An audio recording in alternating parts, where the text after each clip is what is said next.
Pemirsa, seorang karyawati di salah satu bank BUMN ditemukan tewas di rumahnya di Denpasar, Bali. Saat ditemukan terdapat luka tusukan di badan korban.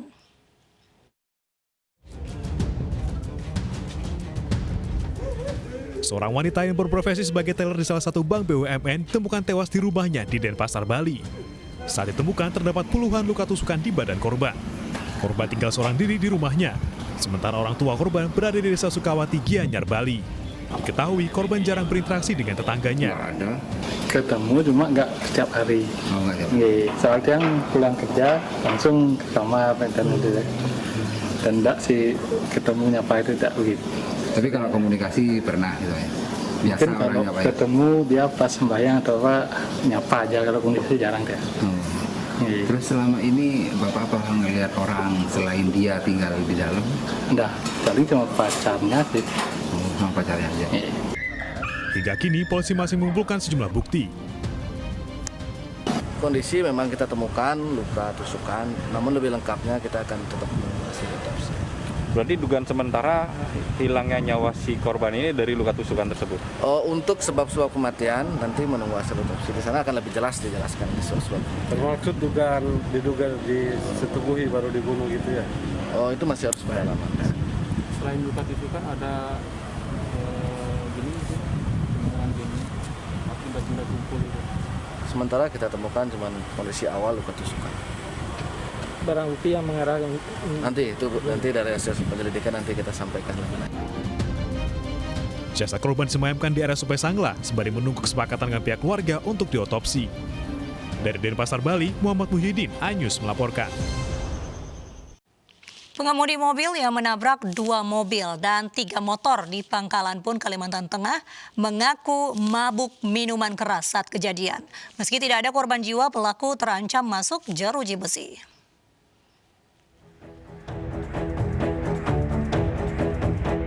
Video amatir merekam saat satu unit motor milik anggota TNI Lanut Iskandar di Pangkalan Bun, Kabupaten Kota Waringin Barat ditabrak sebuah mobil. Petugas dan warga tidak tinggal diam dan menangkap pelaku. Pelaku bernama Amang Ilan ini babak belur jadi bulan-bulanan warga. Sebelumnya, pelaku juga menabrak 2 mobil dan 1 sepeda motor di Bundaran Pancasila.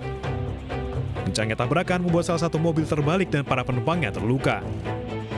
Usai dimintai keterangan polisi, pelaku mengaku dalam pengaruh minuman keras anggur merah. Ia mengaku terpukul usai ditinggal mati istrinya 1 bulan lalu. Meski demikian, hasil tes urin pelaku negatif narkoba. Kita lakukan tes urin terhadap saudara R ini dan hasilnya untuk saat ini masih negatif. Diduga pada saat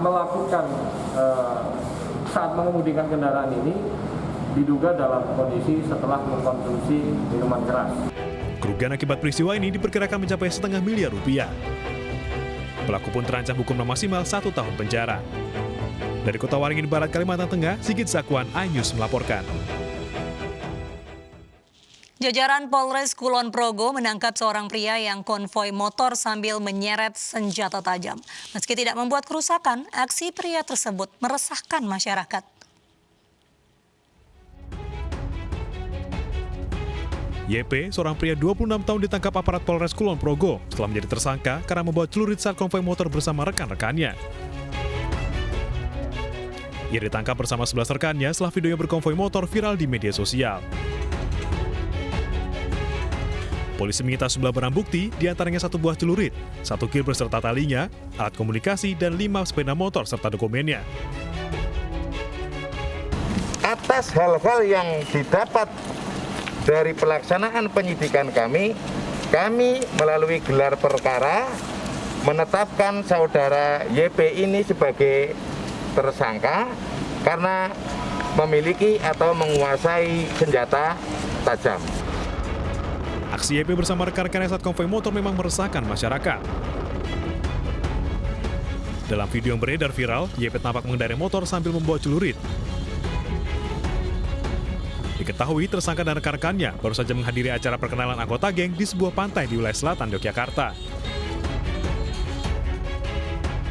Tersangka terancam penjara 10 tahun, sementara rekan-rekannya yang ternyata masih pelajar dilakukan pembinaan bekerjasama dengan pihak sekolah dan orang tua. Dari Kulon Progo, Yogyakarta, Budi Utomo, iNews melaporkan.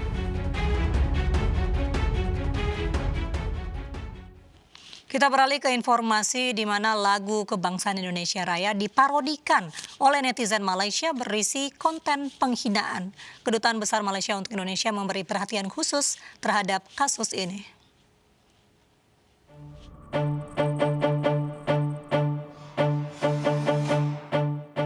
Dunia maya beberapa hari terakhir dihebohkan dengan kasus lagu Kebangsaan Indonesia Raya yang diparodikan netizen Malaysia di media sosial. Konten yang berisi penghinaan diunggah pelaku di salah satu channel YouTube. Kedutaan Besar Malaysia untuk Indonesia memberi perhatian khusus terhadap kasus ini. Melalui situs resmi Kedubes Malaysia untuk Indonesia, otoritas Malaysia sedang menginvestigasi kasus ini. Pemerintah Malaysia akan memberi tindakan tegas apabila warganya terbukti mengunggah konten hinaan kepada Indonesia. Unggahan parodi lagu Kebangsaan Indonesia Raya ini tidak hanya membuat publik tanah air geram. Beberapa pihak juga menanggapi kasus ini. Mabes Polri salah satunya menyebut telah berkoordinasi dengan sejumlah pihak berwenang. Tim Cyber Mabes Polri juga tetap akan menyelidiki masalah ini dan akan membuat laporan jika memang diperlukan.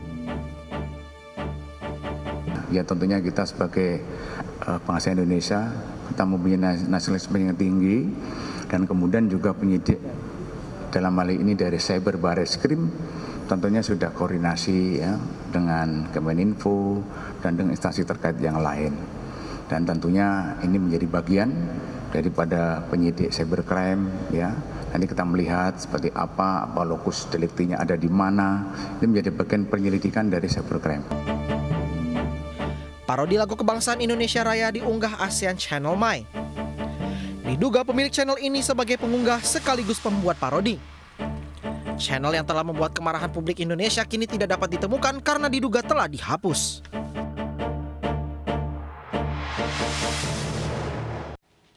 Dan pemirsa, untuk mengulas terkait lagu Indonesia Raya yang diduga dihina warga Malaysia, kita simak kembali pernyataan Hermono, Duta Besar Republik Indonesia untuk Malaysia dalam dialog iNews sore tadi. Hari Sabtu kita menghubungi kontak kita di Kepolisian Malaysia, di PDRM. Lalu di hari yang sama kita juga menghubungi Kementerian Luar Negeri Malaysia untuk memberitahukan bahwa ini ada video yang berpotensi mengganggu hubungan bilateral kedua negara. Dan pada hari itu juga pihak kepolisian maupun Kementerian Luar Negeri Malaysia menyatakan komitmennya untuk segera menindaklanjuti siapa sebetulnya pihak yang mengunggah lagu tersebut ya. Baik, Pak Hermono, sejauh ini kasus sudah ditangani oleh Kepolisian Malaysia. Apa investigasi terkini, informasi yang sudah dilaporkan ke KBRI Indonesia di Malaysia, Pak?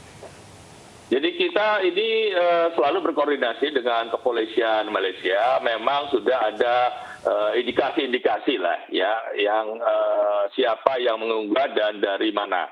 Tapi untuk saat ini pihak Kepolisian Malaysia masih melakukan pendalaman dan tentu kita berikan kesempatan kepada Kepolisian Malaysia. Tapi yang penting adalah kita sudah baca juga pernyataan dari Kedutaan Besar Malaysia di Jakarta bahwa Malaysia mengutuk tindakan ini dan juga berjanji akan memberikan hukuman sesuai dengan peraturan perundang-undangan yang berlaku terhadap siapapun juga yang mengunggah lagu parodi lagu Indonesia Raya ini. Jadi ini kita hargai ya bahwa Malaysia mengambil sikap yang serius ya. Dan sebetulnya bukan hanya Malaysia saja, dari kita pun sebetulnya melakukan langkah-langkah yang juga serius, karena ini kan terjadinya bukan hanya satu pihak ya. Ada juga video-video yang diunggah dari Indonesia atau orang Indonesia yang melakukan hal yang sama. Dan dalam hal ini Ibu Menlu juga sudah berkomunikasi dengan Menteri Kominfo untuk mengambil langkah-langkah jangan sampai video yang dibuat oleh individu tidak bertanggung jawab ini justru merusak hubungan yang lebih besar ya, karena Indonesia dan Malaysia ini kan banyak hal kepentingan bersama yang jauh lebih penting daripada disibukkan oleh hal-hal seperti ini. Yang jelas kedua pemerintahan Indonesia dan Malaysia sama-sama menghendaki ini diselesaikan secara baik-baik dan jangan sampai mengganggu hubungan bilateral. Baik, untuk pengunggah pertama Pak Hermono yang pemilik dari akun YouTube My ASEAN sendiri, ini apakah bisa dipastikan merupakan warga negara Malaysia? Sampai saat ini tidak bisa ya. Jadi kemungkinan tetap terbuka siapa yang ya, karena ini kan cyber ya, masalah cyber, siapa saja bisa mengunggah. Jadi ini yang kita harus waspadai. Jangan sampai ada pihak-pihak tertentu yang memang ingin merusak atau mengganggu hubungan bilateral kita dengan Malaysia. Jadi sampai saat ini belum ada kesimpulan siapa pengunggahnya. Tetapi memang dari laporan sementara yang kita terima itu diunggah dari wilayah Malaysia. Tetapi apakah itu orang Malaysia kita belum bisa pastikan, dan kita berikan kesempatan kepada otoritas Malaysia untuk mencari dan memberikan hukuman sesuai dengan perundangan yang berlaku. Tapi yang jelas kita tidak bisa jump to conclusion bahwa ini ulah orang Malaysia, belum tentu juga ya. Jadi kita harus hati-hati, jangan sampai kita terprovokasi oleh hal-hal seperti ini. Alat pendeteksi COVID-19 buatan dalam negeri Genos akhirnya siap dipasarkan. Kami akan hadirkan informasinya usai jeda berikut.